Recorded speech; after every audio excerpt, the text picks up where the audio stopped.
நீங்கள் ஏன் வந்து மூக்குத்தி அம்மனுக்கு நயன்தாரா தான் நடிக்கணும் அப்படின்னு நீங்கள் சொன்னீங்களாமே? எவ்வளோ பெண்கள் எவ்வளோ ஹீரோயின்ஸ் இருக்காங்க. இல்லை, நான் வந்து ஆக்சுவலாக அந்த மாதிரி படமே எழுதலை. நான் இதுக்கு முன்னாடி எல்கேஜின்னு ஒரு படம் எடுத்தேன்.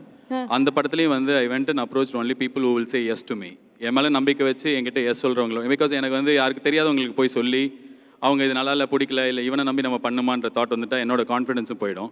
ஸோ எனக்கு ரொம்ப தெரிஞ்சவங்க கிட்ட வேண்டி தான் சொல்லுவேன். அந்த வகையில் வந்து நான் வேறு ஒரு ஹீரோயின் கிட்ட என்னோட ரொம்ப க்ளோஸ் ஃப்ரெண்ட், அவங்க கிட்ட சொல்லிட்டேன். ஃபோன்லேயே தான் சொன்னேன், அவங்களுக்கு ரொம்ப பிடிச்சிது. She was suppose to do it.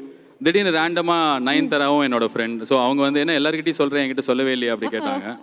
So ஒரு 4:30க்கு she call me. So 5 o'clock நான் அவங்க வீட்டில் இருந்தேன். 5:15 5:20 she said she will do the film.